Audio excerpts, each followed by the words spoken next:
রাজস্ব সঙ্গে আমাদের যে জিডিপির অনুপাত, সেই জিডিপির অনুপাতও কিন্তু আমাদের 4-5 বছর ধরে স্থবির অবস্থায় আছে। সব রাজনৈতিক সরকারের কিন্তু একটা প্রধান কনসার্ন হলো যে মুদ্রাস্ফীতি যেন নিয়ন্ত্রণের মধ্যে করা যায়। বাংলাদেশে ধরেন বছরে এখন 70 থেকে 80 বিলিয়ন ডলারের পণ্য আমরা বাংলাদেশে আমদানি করি, আর সেখানে রপ্তানি করি আমরা ধরেন এই 50 থেকে 55। আমাদের কিন্তু 20 বিলিয়ন ডলারের মতো ডেফিসিট থেকে যাচ্ছে।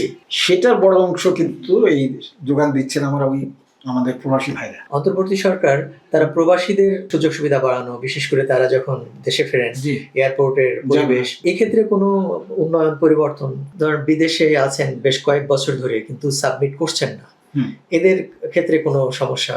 শুধু দর্শক মণ্ডলী, স্বাগত জানাচ্ছি শিকড় টিভির নিয়মিত আয়োজন অর্থনীতি এবং ব্যবসা বাণিজ্য বিষয়ক বিশেষ অনুষ্ঠানে। আজ আমাদের মাঝে উপস্থিত আছেন বাংলাদেশ রাজস্ব বোর্ডের সাবেক সদস্য জনাব আমিনুর রহমান।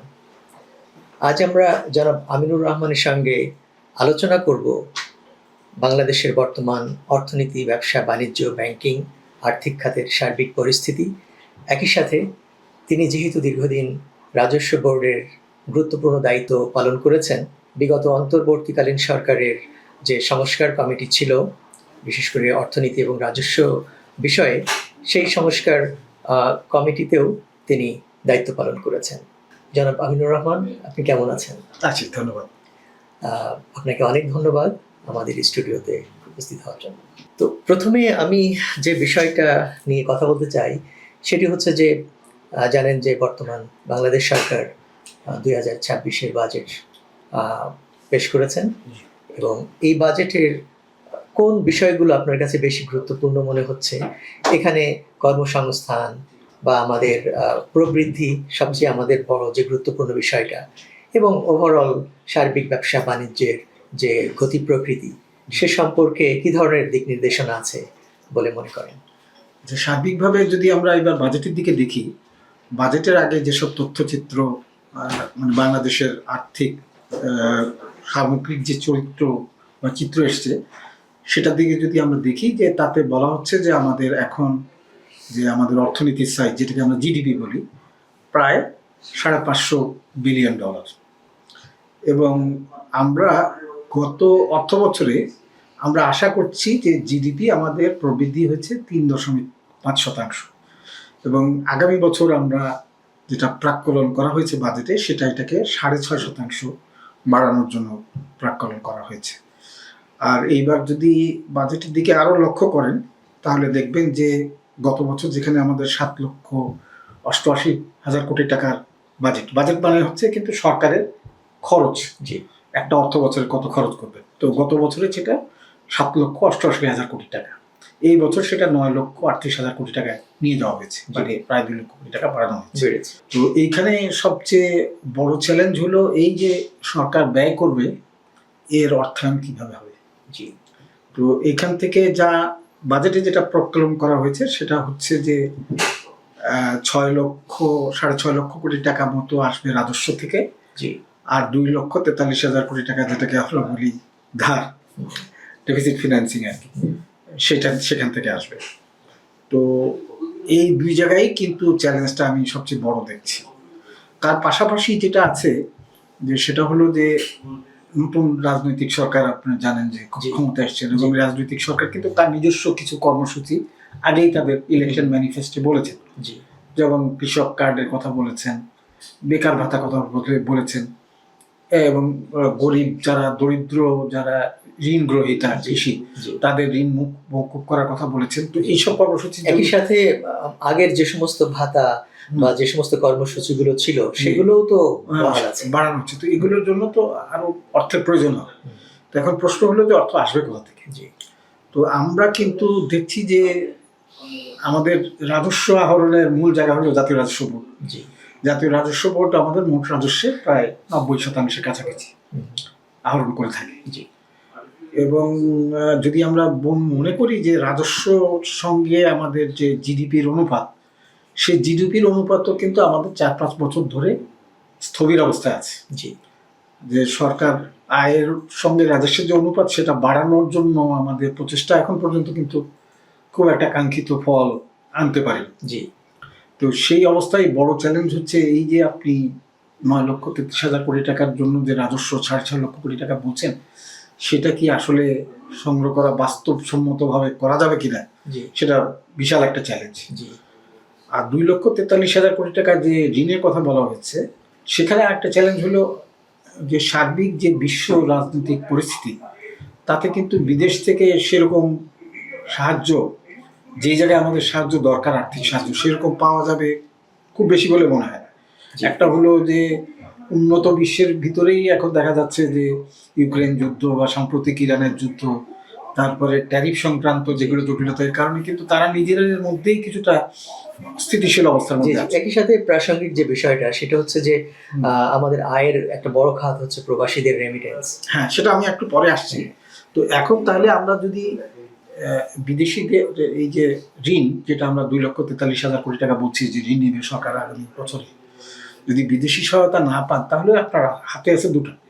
একটা হলো ব্যাংক থেকে লোন নেওয়া, জি ব্যাংকিং সেক্টর থেকে, একটা টাকা ছাপানো। জি তো ব্যাংক থেকে এখন তো আমাদের ব্যাংকিং সেক্টরে যা তারল্য সংকটের মধ্যে আছে, সেই অবস্থায় মোটা অঙ্কের টাকা ব্যাংকিং সেক্টর দিতে পারবে কিনা আমি এই ব্যাপারে খুব সন্দেহ। আর যদি টাকা ছাপানোর কথা বলেন, সেটা তো খুব বিপজ্জনক, কারণ সব রাজনৈতিক সরকারের কিন্তু একটা প্রধান কনসার্ন হলো যে মুদ্রাস্ফীতি যেন নিয়ন্ত্রণের মধ্যে নিয়ন্ত্রণ থাকে। করা যায়। হ্যাঁ, এবং যদি আপনি টাকা ছাপান, তার মানে হচ্ছে কি আপনি ওই জিনিসটা উৎপাদন করেন নাই, কিন্তু তার বিনিময়ে টাকা চলে আসছে বাজারে। জি। তার ফলে কিন্তু স্বাভাবিকভাবেই মূল্যস্ফীতি ঘটা, জীবনযাত্রার ব্যয়, হ্যাঁ, সর্বশেষ মানে জিনিসপত্রের দাম যেগুলো নিত্য প্রয়োজনীয়, সেটা যদি বেড়ে যায়, সাধারণ মানুষ নিয়ন্ত্রণ করা কঠিন। হ্যাঁ, সাধারণ মানুষ কিন্তু এটার জন্য সাফার করবেন। জি জি। সব দেশের সরকার, এমনকি কানাডা সরকারও কিন্তু এটা সবসময় মাথায় রাখে যে নিত্য প্রয়োজনীয় জিনিসের মূল্যটা যেন সাধারণ মানুষের ক্রয় ক্ষমতার মধ্যে থাকে। তো সেটা তো সরকারকে মাথায় রাখতে হবে। তো এই দুই জায়গাগুলোতে চ্যালেঞ্জ আমাদের মিট করতে হবে। এখন যেটা আপনি বলছেন যে আমি এটা হলো ওই আলোকে দেখছি যে বাংলাদেশের যে মানে সামগ্রিক ভারসাম্য, জি আমাদের বৈদেশিক আয় এবং বৈদেশিক ব্যয়, আমরা বৈদেশিক ব্যয় বলতে মনে করি যে আমদানি। জি। তো আমাদের বাংলাদেশে ধরেন বছরে এখন 70 থেকে 80 বিলিয়ন ডলারের পণ্য আমরা বাংলাদেশে আমদানি করি। জি। আর সেখানে রপ্তানি করি আমরা ধরেন এই 50 থেকে 55। আমাদের কিন্তু 20 বিলিয়ন ডলারের মতো ডেফিসিট থেকে যাচ্ছে। সেটার বড় অংশ কিন্তু এই যোগান দিচ্ছেন আমরা ওই আমাদের প্রবাসী ভাইরা, রেমিটেন্স থেকে। তো আলহামদুলিল্লাহ আমাদের কিন্তু গত 2 বছরের রেমিটেন্সের প্রবৃদ্ধির হার ভালো। জি জি। আচ্ছা, এইখানে একটু বিষয় একটু জানতে চাই, সেটা হচ্ছে যে অন্তর্বর্তী সরকার তারা প্রবাসীদের সুরক্ষা দেয়া বা তাদের সুযোগ সুবিধা বাড়ানো, বিশেষ করে তারা যখন দেশে ফেরেন এয়ারপোর্টের পরিবেশ বা ওদের সুযোগ সুবিধাগুলো বাড়ানো, এক্ষেত্রে কোনো উন্নয়ন পরিবর্তন দেখেন? হ্যাঁ, এইখানে একটা জিনিস যেটা হয়েছে যে একটা হলো বিদেশ থেকে যখন আমার প্রবাসী ভাইরা দেশে ফিরে যান, তখন ওনারা যেসব জিনিসপত্র নিয়ে যান, তার ভিতরে সাধারণ থাকে যে ওইখানে কোনো যে জিনিস যেটা তারা কর বা শুল্ক ছাড়া আমদানি করতে পারবেন না, এরকম জিনিস আছে কিনা, এটা একটা দেখার বিষয় আছে। তো ওইখানে একটা ব্যাগেজ রুলস বলে একটা রুলস তৈরি করে, যেখানে বৈধভাবে কোনো ডিউটি ট্যাক্স ছাড়া কি কি জিনিস কি কি পরিমাণ আনা যাবে, সেই জিনিসটা সরকার প্রতি বছর এই জিনিসটা সংস্কার করে থাকে। তো আমাদের এখানে কিন্তু সাম্প্রতিককালে আমার ধারণা একমাত্র গোল্ড ছাড়া অন্য জায়গাগুলোর ক্ষেত্রে কিন্তু রিল্যাক্স করা হয়েছে প্রবাসী ভাইদের। এই সোনার বার বা সোনা যদি নিয়ে যান, তাদের ক্ষেত্রে কিছু নিত্য প্রয়োজনীয়, আপনি যাওয়ার সময় একটা ক্যাসেট রেকর্ডার নিয়ে গেলেন, একটা বা এলইডি নিয়ে গেলেন, এগুলোর ব্যাপারে রিল্যাক্স করা যথেষ্ট উদার। এবং এটা সরকার থেকে বলা হচ্ছে যে আমাদের প্রবাসী ভাইদেরকে যেন তারা এয়ারপোর্টে এসে তারা আমাদের জন্য এত কষ্ট করে, আমাদের প্রবাসী ভাইরা কিন্তু তাদের রক্ত। বাজেটে এরকম কোনো দিক নির্দেশনা আছে কিনা যে প্রবাসীদের দেশে বিনিয়োগ করা বা বাড়তি কোনো সুযোগ সুবিধা, কোনো কিছু? প্রবাসীদের বিনিয়োগ, এখন এই জায়গাটা হলো বিনিয়োগ ব্যাপারটা হলো কি, সুবিধার চেয়ে বড় জিনিস হলো যে আপনি যিনি বিনিয়োগ করবেন তিনি আগে দেখবেন কিন্তু যে আমি ওই বিনিয়োগ করলে এখান থেকে আমি ঠিক মতো আমার রিটার্ন পাবো কিনা, বা যথাযথ পরিমাণ, বা রিটার্নের ক্ষেত্রে আমার কোনো অনিশ্চয়তা আছে কিনা। সেই জায়গাগুলোকে যতক্ষণ পর্যন্ত অ্যাড্রেস না করবেন, ততক্ষণ পর্যন্ত কিন্তু খালি প্রণোদনা, অন্য প্রণোদনা কিন্তু ব্যাপারে কাজে আসবে না। কারণ উনি তো আফটারঅল ওনার টাকাটা তো উনি হিসাব বা কোনো রকম খবরাখবর ছাড়াই তো উনি বিনিয়োগ করতে যাবেন। আচ্ছা, আপনি অন্তর্বর্তী সরকারের রাজস্ব সংস্কার কমিশনের একজন সদস্য ছিলেন। জি। এই কমিশনের মূল লক্ষ্য আসলে কি ছিল এ ব্যাপারে একটু বলবেন, এবং সেই লক্ষ্য পূরণটা কতটুকু হয়েছে, এবং বিশেষ করে আপনার ট্যাক্স বাড়ানোর ক্ষেত্রে যে সমস্ত পদক্ষেপগুলো নেওয়া হয়েছিল এই ক্ষেত্রে কোনো উন্নয়ন হয়েছে কিনা। দুর্ভাগ্যজনক যে আমরা যে কমিটি করা হয়েছিল, কমিটিটার এক পর্যায়ে এসে কমিটিটার কাজটা সমাপ্ত করে দেওয়া হয়। তবে আমরা ততদিনে কিন্তু একটা অন্তর্বর্তীকালীন একটা রিপোর্ট সরকারের হাতে দিয়েছিলাম, কিন্তু অন্তর্বর্তী সরকার এই রিপোর্ট অনুযায়ী কোনো কার্যক্রম তখন নেয়নি। এখন হয়তো তারা ভেবেছেন যে এটা তো আমরা অন্তর্বর্তীকালীন, যখন নির্বাচিত সরকার আসবে তারাই হয়তো এটা বিবেচনা করে, এবং যেটা আমরা আশা করি যে আমাদের সমস্ত পলিসির কেন্দ্রবিন্দুতে হলো সংসদ, জি, যেখানে কিনা জনগণের প্রতিনিধিত্বকারী সদস্যরা সেখানে থাকেন, সেই জায়গায় সেটা হবে বলে তারা হয়তো এটা নিয়ে করেছেন, এবং আশা করছি যে আমরা নতুন সরকার এটা বিবেচনা নিবে। তো এইখানে যেটা 2-3টা জিনিস যেটা আমরা করেছিলাম সেগুলো আমরা দেখছি যে এইবার কিছু কিছু নেওয়া হয়েছে এর ভিতরে। আচ্ছা, একটা হলো যে আমরা যেটা চাচ্ছিলাম যে এনবিআরের যে পদ্ধতিতে তারা অপারেট করে, সেই অপারেট করার ক্ষেত্রে করদাতাদের কোথায় কোথায় অসুবিধা হচ্ছে সেই অসুবিধাগুলো পারতপক্ষে দূর করা। জি, এবং একসঙ্গে যেটা হলো যে সেটা হলো যে ওনাদেরকে যদি আমরা সুনির্দিষ্ট কোনো কারণ না থাকলে, এইখানে যেরকম আপনি কানাডায় আছে, আপনি রিটার্ন দিলেন, এরপরে কিন্তু আপনারা তেমন খুব স্পেসিফিক কিছু কেসে তারা যদি অডিট করে তখন আপনাকে ডাকাডাকি করে, আদারওয়াইজ কিন্তু এখানে ডাকাডাকির কোনো ব্যাপার নেই, বুঝছেন? এবং বেশিরভাগ ক্ষেত্রে এখানে দেখবেন যে অনেকে রিফান্ড। যেসব সংস্কারগুলো করা হয়েছে এর মধ্যে সবচেয়ে আমার কাছে যেটা মনে হয় একটা বড় পদক্ষেপ ছিল হচ্ছে যে আপনার অনলাইন সাবমিশন। তো বাংলাদেশের মানে ও সার্বিক যে আয়কর সংস্কৃতি যেটা, সেটা কিন্তু এখনো গণমুখী না। যদি বলি এখনো অনীহা আছে, ভয় আছে, বা নীতিগুলো সম্পর্কে স্বচ্ছ না, বা দুর্নীতির একটা ব্যাপার আছে, ভীতিগুলো যে কারণে আসে। তো সংস্কারের একটা বড় পদক্ষেপ ছিল যে আপনার অনলাইন সাবমিশন। এটা কতটা সফল হয়েছে? দুনিয়ার সব জায়গায় এ ধরনের বড় যখন কোনো পদক্ষেপ নেওয়া হয় তখন জনগণের জন্য একটা যথেষ্ট সময় দেওয়া হয় নতুন একটা পদ্ধতির সাথে সম্পৃক্ত হওয়ার, মানিয়ে নেয়ার ক্ষেত্রে, না পড়ালেখা করা, জানা, বোঝা, এক্ষেত্রে কিন্তু সময় দেওয়া হয় নাই। আর অন্তর্বর্তী সরকার বাংলাদেশের এমন একটা পরিস্থিতিতে এসে ক্ষমতাটা নিল যখন এসে এ ধরনের কিছু পদক্ষেপ নিয়েছে, এবং সেগুলো কতটা সফল হয়েছে বিশেষ করে অনলাইন সাবমিশনের ক্ষেত্রে।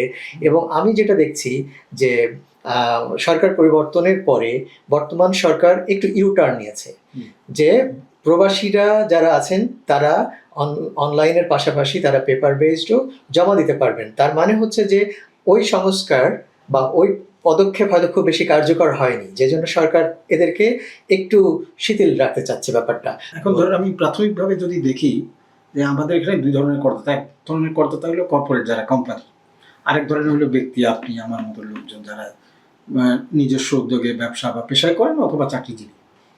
তো এখনো কিন্তু কোম্পানির ক্ষেত্রে কিন্তু এখনো অনলাইন করা হয়নি, কোম্পানি এখনো অফলাইনেই আছে, এবং আমার জানা মতে এটা প্রক্রিয়াধীন আছে। তো আমরা কিন্তু এনবিআর যেটা করেছিল, এনবিআর কিন্তু এই অনলাইনটা 4-5 বছর আগেই এটা চালু করেছিল, কিন্তু তখন এটা কম্পালসারি ছিল না, ওইভাবে কার্যকর হয়নি। হ্যাঁ, কিন্তু সেইখানে দেখা যাচ্ছে যে উল্লেখযোগ্য সাড়া পাওয়া যাচ্ছে না। জি। আর আরেকটা ব্যাপার হলো যে অনলাইনের জন্য যেটা একটা ভাববার বিষয়, যে আমাদের দেশে যেমন ধরেন এখন ইন্ডিভিজুয়াল 1 কোটি 2 লাখ 3 লাখ মতো, 1 কোটি 2-3 লাখ রেজিস্টার্ড ট্যাক্স পেয়ার আছে। জি। কিন্তু এর ভিতরে দেখা যাচ্ছে যে ট্যাক্স রিটার্ন দিচ্ছেন এই 45 থেকে 50 লাখের মতো। জি জি। তার মানে সেটা কিন্তু 50%-এর বেশি। জি জি। তো রিমেনিং 50% ওনারা রিটার্ন দিচ্ছেন। জি জি। কিন্তু এই অনলাইন হওয়ার পরেও কিন্তু এই পরিস্থিতির তেমন পরিবর্তন। সমস্যাটা যেটা আমি বেশ আমার কাছে কিছু তথ্য আছে বা আমার একজন সাংবাদিক হিসেবে যেটুকু আমি জানি সেটা হচ্ছে যে প্রবাসীরা এরা বিদেশে আসার পরে বাংলাদেশের ফোন নাম্বারগুলো কিন্তু কার্যকর থাকে না, কিন্তু অনলাইন সাবমিশনে যে সিস্টেম করা হয়েছে যে ওই ফোন নাম্বারে আপনার একটা পিন কোড যায়। কারেক্ট। তো ওই পিন কোডটা তো উনি উদ্ধারই করতে পারছেন না, তাহলে উনি অনলাইনে সাবমিট করবেন কিভাবে? তো এই কারণে বর্তমান সরকারের ইউটার্ন কিনা? আমাদের প্রবাসী ভাইদের নিয়েই আমি যেটা আলোচনা করি, প্রবাসী ভাইরা এটা ঠিক যখন আপনি অনলাইন রিটার্ন দিবেন, আপনি যে দিচ্ছেন সেটার জন্য হয় আপনি প্রথমে লগ ইন করার পরে আপনাকে আপনার মোবাইলে জি, যে মোবাইলটা কিনা আবার Registration করেছেন। না আপনার এনআইডির সঙ্গে কানেক্টেড থাকতে হবে, জি। এনআইডির সঙ্গে কানেক্টেড না হলে কিন্তু হবে না। হ্যাঁ হ্যাঁ, তো ওই মোবাইলে আপনার একটা ওটিপি আসবে, এই ওটিপি দিয়ে ঢুকে বাদ বাকিটা করতে হবে। জি। তো এখন এটা আপনি ঠিকই বলেছেন, যখন এখন ধরুন এই 5 বছর আসছেন, ধরে প্রবাসী বিদেশে ভাইরা আছে, চলে আসছেন, 10 বছর ধরে আছে, ওই ফোন নাম্বার তো নাই। না প্রবাসী ভাইরা যারা আসেন তারা তো ওই ধরনের ওটিপি পাবেন না, থাকলেও জি, এখন চলে আসছেন, এখন তো হোয়াটসঅ্যাপ আছে, কিন্তু হোয়াটসঅ্যাপে তো আপনি ওটিপি পাবেন না। না, তো সেই জন্য এনবিআর থেকে পরবর্তীকালে যেটা করা হয়েছিল যে প্রবাসী ভাইদের ওনাদের ক্ষেত্রে ইনস্টেড অফ ওটিপি ওনারা ইমেল অ্যাড্রেস দিলে এটা সম্ভব। জি, তো সেটা এনবিআর এর সঙ্গে একটা প্রাথমিকভাবে ওই ইমেল অ্যাড্রেসটা জানাতে হবে যে জি, আমার এটা হলো ইমেল অ্যাড্রেস, তাহলে নেবে। জি, জি, তো এইটা প্রাথমিকভাবে অ্যাড্রেস করা হয়েছে, কিন্তু আমি আপনার সঙ্গে একমত যে যেটা মূল বিষয় দেখি যে ধরেন বাংলাদেশে তারা সাধারণ লোকজনের ভিতরে কম্পিউটার লিটারেসির হার কীরকম এবং তারা কি এখন অনলাইনে দেওয়ার মতো কম্পিউটার লিটারেসি তাদের আছে কি, এটা একটা মৌলিক প্রশ্ন। কিন্তু আরেকটা হচ্ছে যে সহজ করে দেয়া। হ্যাঁ আসছি আমি, তো আমরা সহজ করে দেওয়ার ব্যাপারটা একটু পরে বলি। তো অনলাইনের ক্ষেত্রে কিন্তু সরকারের যে অন্য অভিজ্ঞতাগুলো দেখা যাচ্ছে, যেমন এখন কিন্তু বিকাশের মাধ্যমে সরকারের অনেক রকম সুযোগ সুবিধা, এই যেমন ধরেন পেনশন বা ওই যে দরিদ্র যারা আছেন, হত দরিদ্র বিধবা ভাতা, এগুলো কিন্তু চলে যাচ্ছে। এগুলো কিন্তু আর আগের মতো ওইসব হ্যাসেল নাই, জি, আপনার বিকাশে চলে যাচ্ছে অথবা ওনার অ্যাকাউন্টে চলে যাচ্ছে। তো এর ফলে একটা সুবিধা কিন্তু হচ্ছে যে আপনি ঠিক টার্গেটে রিচ করতে পারছেন, এই একটা সুবিধা কিন্তু আছে। আগে কিন্তু যেরকম হইলো যে উনি যে ওই ব্যাংকে গেলে উনি ওনার আইডেন্টিফিকেশন করতে পারছেন না, এখন উনি টাকাটা ওনার কাছে পেতে অসুবিধা হচ্ছে।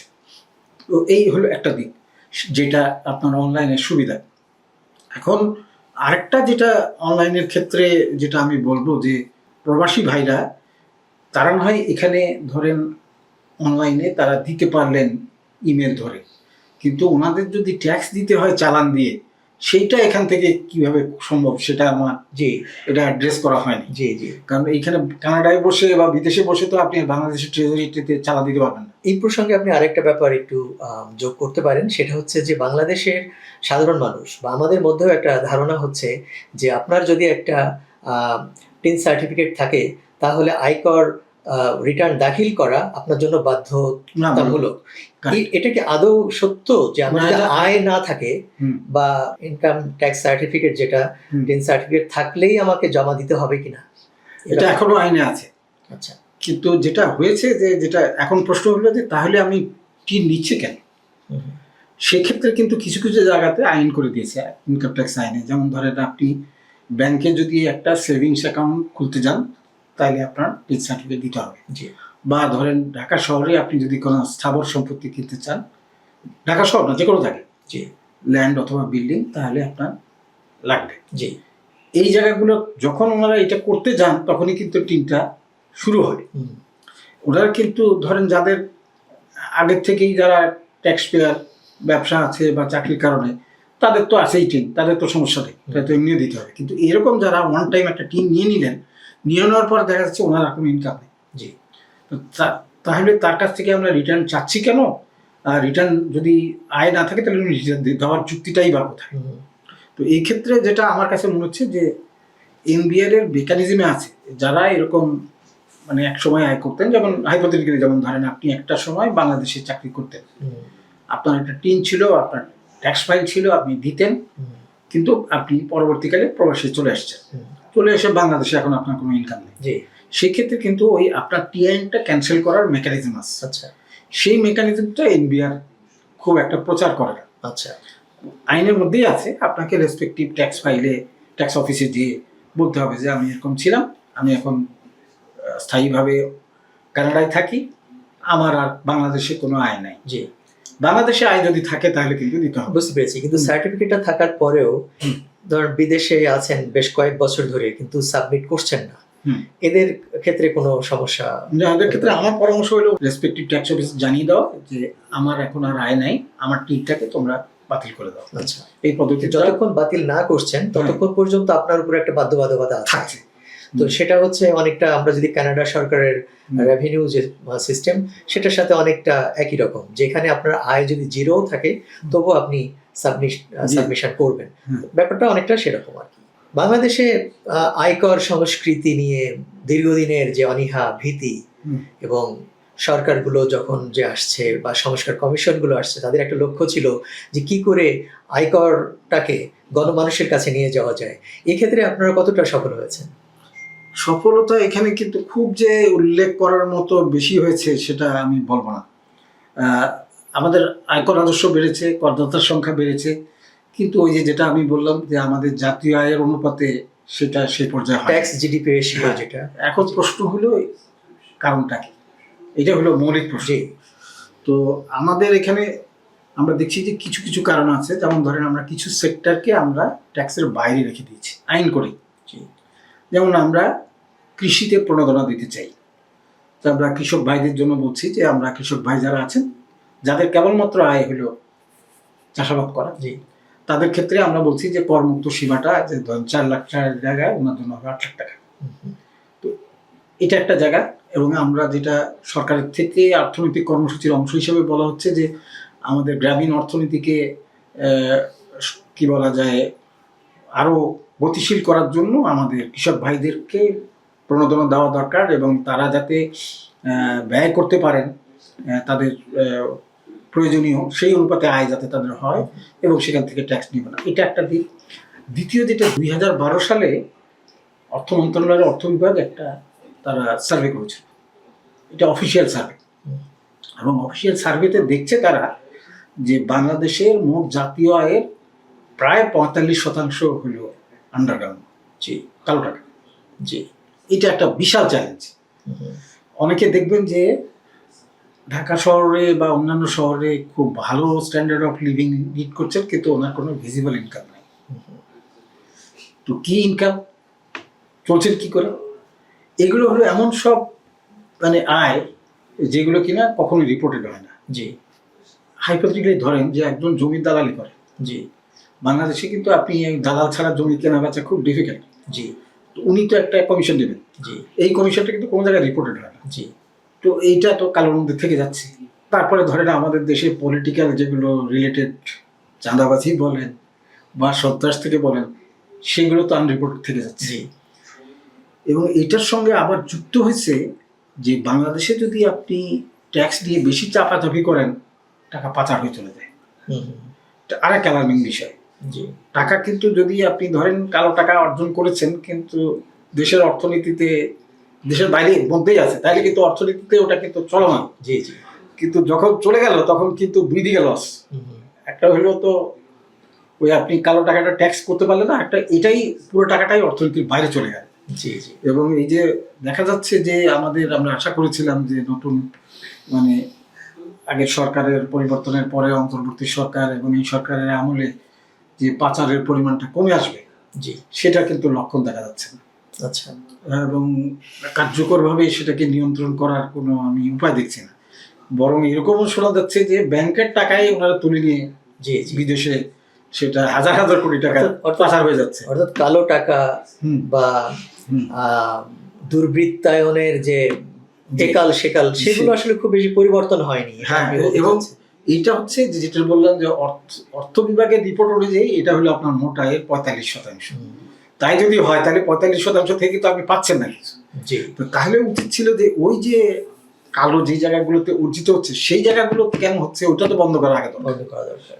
তা না তো এক্ষেত্রে আসবে হচ্ছে না কেন? আমাদের মূল রোগটা কোথায়? মূল রোগটা হলো আমাদের তো আইনের অভাব নাই, না আইনের অভাব, আমাদের লোকজনের অভাব নাই। এই যে আমরা সব ক্ষেত্রেই মূলত বলতে পারি বিভিন্ন বিদেশি পরামর্শক এনে তাদের বুদ্ধি পরামর্শ নিয়ে কাজ করা।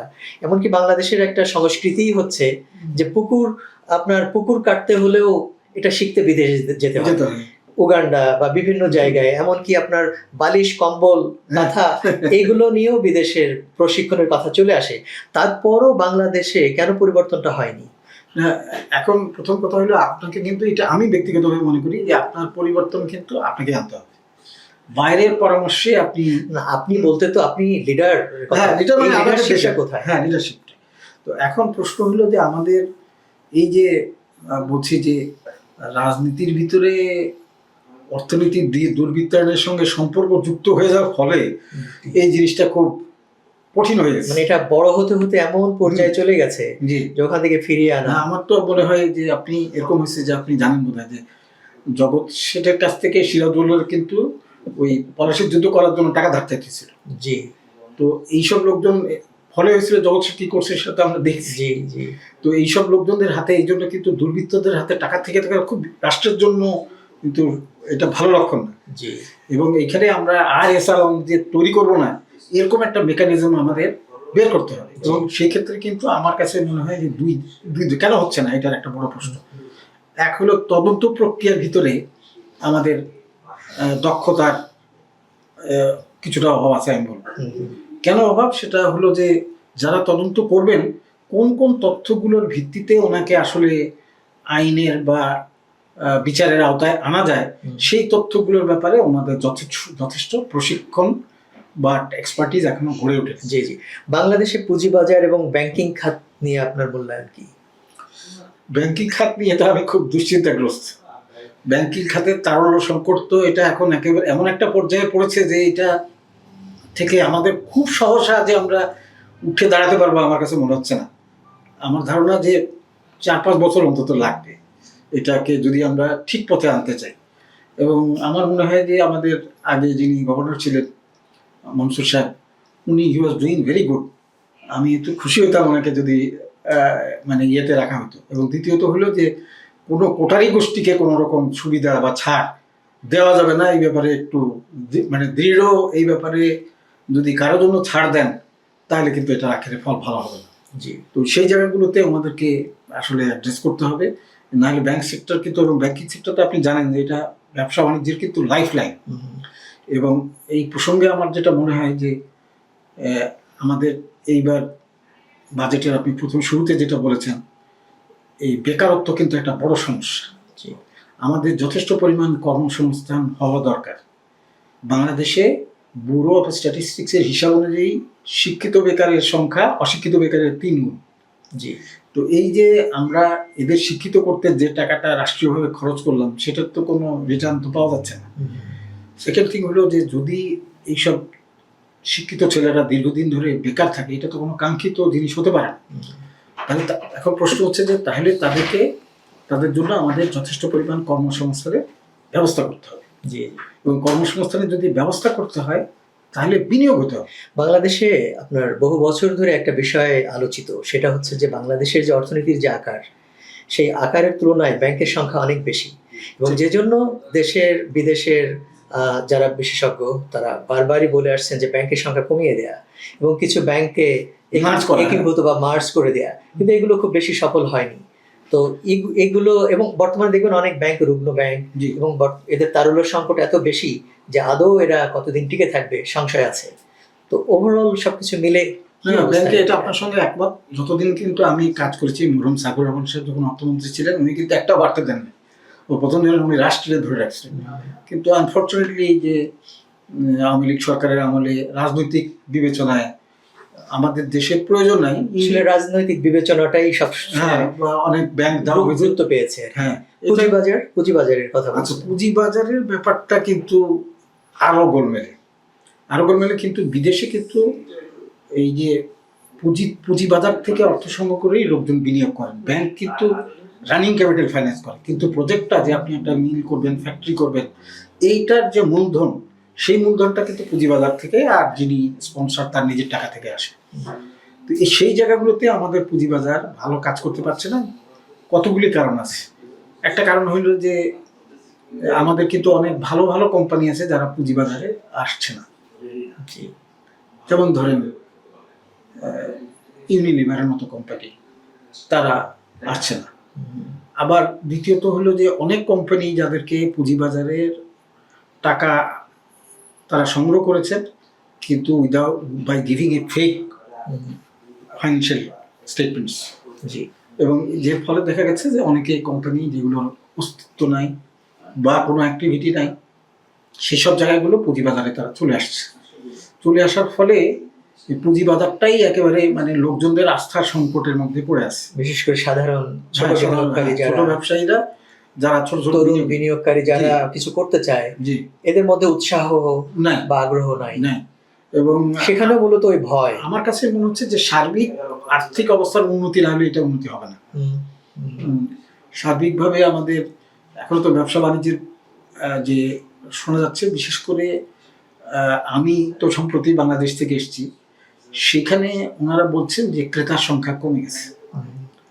নিত্য প্রয়োজনীয় ব্যয় করার পরে ধরেন আপনি যিনি আগে একটা বছরে 3টা শার্ট কিনতেন, তিনি এখন বছরে একটা শার্ট কিনেন। জি, কি কারণে? যে ওনার ওই যে নিত্য প্রয়োজনীয় জিনিস, এখন তো আপনি প্রথমে খাওয়া থাকার ব্যবস্থা করবেন, তারপরে হয়তো চিকিৎসা, তারপরে ছেলে মেয়েদের লেখাপড়া, এগুলোর পরে যদি থাকে তখন আপনি এগুলোতে যাবেন। তো যার ফলে হচ্ছে যেই দোকানে আগে ধরেন মাসে 10,000 টাকা বিক্রি হতো, এখন 3,000 টাকা বিক্রি হচ্ছে। এই বিক্রির পরটা কিন্তু এটার প্রভাব যে পড়ছে হোলসেলারের উপরে, ইন্ডাস্ট্রি পুরো চেইনটা কিন্তু এখন এরকম একটা এই জায়গার থেকে একটা চাকাটা ঘোরানোর ব্যাপার আছে। যে লোকজনের হাতে যতক্ষণ পর্যন্ত, সাধারণ লোকের হাতে যথেষ্ট পরিমাণ পার্চেজিং পাওয়ার না যাবে, ততক্ষণ পর্যন্ত কিন্তু খালি প্রণোদনা দিয়ে বাজারকে বা ব্যবসাকে আপনি বাড়াতে পারবেন। জি জি। তো আমরা অনুষ্ঠানের অনেকটা শেষ পর্যায়ে চলে এসেছি। আমি সর্বশেষে আপনার কাছে একটি বিষয় জানতে চাই, সেটা হচ্ছে যে কানাডা এবং বাংলাদেশের মধ্যে যে দ্বিপাক্ষিক সম্পর্ক, ব্যবসা বাণিজ্য বা কূটনৈতিক যে সমস্ত বিষয়গুলো আছে, এইগুলোকে কিভাবে দেখেন? আমাদের সম্ভাবনা কতটুকু? কানাডার সাথে বাংলাদেশের ব্যবসা বাণিজ্য বাড়ানোর কোনো সুযোগ সম্ভাবনা আছে কিনা, বা বর্তমান অবস্থাটা কি রকম? বাংলাদেশে এবার রপ্তানি যেটা মেজর বাজার ছিল আমাদের মার্কিন যুক্তরাষ্ট্র এবং ইউরোপিয়ান ইউনিয়ন, সেখানে কিন্তু আমাদের ঋণাত্মক প্রবৃদ্ধি, কিন্তু আমাদের এক্সপোর্টে, রেডিমেড গার্মেন্টস এক্সপোর্টে কিন্তু কানাডাতে আমাদের প্রবৃদ্ধি হয়েছে, প্লাস পজিটিভ। তো আমরা আশা করি যে এটা আরো সামনে হয়তো বাড়বে। আরেকটা জিনিস আমার পাশাপাশি মনে হয়, এখন তো বাংলাদেশে মানে বেশ উল্লেখযোগ্য সংখ্যক বাংলাদেশি এখন কানাডায় বসবাস করছে, এবং তারা কিন্তু বাংলাদেশি পণ্যের চাহিদা তাদের কাছে আছে। নিত্য প্রয়োজনীয় জিনিস, চাল থেকে আরম্ভ করে মশলা বলেন, মাছ বলেন, এবং সেগুলো বাংলাদেশ থেকে তো আসছে কিছু। তো সেগুলো কিন্তু আসলে ওটাও তো একটা বাংলাদেশের ইয়ের মধ্যে পজিটিভ ইম্প্যাক্ট ফেলবে। আবার আরেকটা জিনিস, কানাডার অবশ্য স্বাস্থ্য খাতের ব্যাপারটা যায় না, আমাদের রিসেন্ট যে সেক্টরে ইনভেস্টমেন্ট হয়েছে ম্যানুফ্যাকচারিং, সেটা হলো আপনার ফার্মাসিউটিক্যালস। তো কানাডার ফার্মাসিউটিক্যালসের ব্যাপারটা তো অন্যরকম। আমার মনে হয় যে এটা সরকারি খাতেই মাধ্যমে এই জিনিসটা চলমান থাকে। তো সেই জায়গাগুলো দেখতে হবে। কিন্তু আর এর সঙ্গে পাশাপাশি হলো যে বাংলাদেশি যেসব ভাইরা কানাডাতে আছেন, তারা বাংলাদেশে বিনিয়োগ খুব উল্লেখযোগ্য করেছেন বলে আমার, বিশেষ করে যারা প্রতিষ্ঠিত ব্যবসায়ী, এদেরকে বাংলাদেশে আনার ক্ষেত্রে বাংলাদেশ সরকারের যে উদ্যোগ থাকা দরকার। আমার কাছে মনে হয় যে, যেমন ধরেন আপনি ঢাকায় থাকেন, আপনি খুলনায় যদি ব্যবসা করতে যান, আপনি কিন্তু খুলনার লোকের কাছ থেকে খোঁজ দিবেন আগে যে ব্যবসা কেমন চলছে। তো খুলনার লোকজন যদি আপনাকে নেগেটিভ মেসেজ দেয়, আপনি তো যাবেন না। তো ওনারা কিন্তু ওইখানে যে এখন পর্যন্ত সেরকম পাচ্ছেন না। বাংলাদেশের ব্যবসাটা অনেক চ্যালেঞ্জিং, আপনার অনেক রকম প্রতিবন্ধকতা আছে, সরকারি প্রতিবন্ধকতা, স্বচ্ছতার প্রতিবন্ধকতা, এবং ইদানিং একটা বড় জিনিস যোগ হয়েছে যে আমাদের এনার্জি সাপ্লাই দিতে পারছি না। অনেক আমাদের মিল ফ্যাক্টরি আপনারা দেখেছেন বোধ হয় যে চলতে পারছে না, গ্যাস সাপ্লাই নেই। গ্যাস একটা বড় বাধা এখন। তারপরে সামনে যদি ওনারা পর্যাপ্ত জায়গা জমির একটা ব্যাপার আছে, সংকট আছে। এখন বিদ্যুতের সমস্যাটা একটু কমে আসছে, কিন্তু তারপরেও পুরোপুরি যায়নি। আমাদের কিন্তু এখন ধরেন বিদ্যুতের যে আমাদের দেশের চাহিদা আছে, চাহিদা প্রায় 25,000 মেগাওয়াটের মতো, 30,000 মেগাওয়াট পর্যন্ত। আমাদের যে বিশেষ অর্থনৈতিক জোন যেগুলো, ওগুলো এখন কেমন চলছে? ওগুলো যেগুলো ডোমেস্টিক মার্কেটের জন্য সেগুলো স্ট্রাগল করছে। যেগুলো বিদেশি মার্কেটের জন্য সেগুলো এখন আমি আশা করছি যে এই যে যেমন ধরেন আমাদের সম্প্রতি চীনের সঙ্গে আমরা করতে যাচ্ছি, এইসব বিদেশি যদি এরা আসেন বিনিয়োগকারীরা, তাহলে এই জায়গাটা আরো বাড়বে বলে আমার মনে হয়। আর একটু আপনি কানাডার প্রসঙ্গে যেহেতু তুললেন, সেই প্রসঙ্গে একটা কথা কিন্তু আমি একটু আমার প্রবাসী ভাইদের জন্য এখানে বলতে চাই। অবশ্যই। যে যিনি কানাডায় একসময় বাংলাদেশে থাকতেন, আপনি বাংলাদেশে এখন আর কোনো আয় নাই, আপনার কিন্তু বাংলাদেশে ট্যাক্স রিটার্ন দেওয়ার কোনো প্রয়োজন নেই। এবং আপনারা এটা ট্যাক্স অফিসে জানিয়ে দিলেই হবে যে আমি এখন মানে স্থায়ীভাবে আমি কানাডায় আছি, বা আমি কানাডায় পিআর হয়ে গেছি, আমি বাংলাদেশে আমার কোনো আয় নেই। তো আমার এই প্রবাসী ভাইদের জন্য এই পরামর্শ থাকবে যে ওনারা এই যদি এরকম কেউ থাকে যে আগে দিয়েছেন কিন্তু এখন কি করবেন বুঝতে পারছেন না, তারা এই পথে যাবেন, জি। এটা আমার পরামর্শ। শুধু দর্শক, আমরা অনুষ্ঠানের শেষ পর্যায়ে। আজ আমাদের মাঝে উপস্থিত ছিলেন বাংলাদেশ রাজস্ব বোর্ডের সাবেক সদস্য জনাব আমিনুর রহমান। তার কাছ থেকে আমরা অনেক কিছু জেনেছি। বর্তমানে নতুন সরকারের যে নতুন বাজেট, কর্মসংস্থান এবং সার্বিক ব্যাংকিং খাত, পুঁজিবাজার, প্রবাসীদের বিনিয়োগ করার সুযোগ সম্ভাবনা এবং বিশেষ করে অনলাইন রিটার্ন সাবমিশনের ক্ষেত্রে যে সব পরিবর্তনগুলো এসেছে এবং বর্তমান সরকারের যেসব দিক নির্দেশনা, এসব বিষয়ে আমরা আলোচনা করেছি। এবং আমরা আবারও নতুন কোনো অতিথি নিয়ে, নতুন কোনো বিষয় নিয়ে আবারও আজ হাজির হব আপনাদের সামনে। আজ এখানেই। সবাইকে ধন্যবাদ।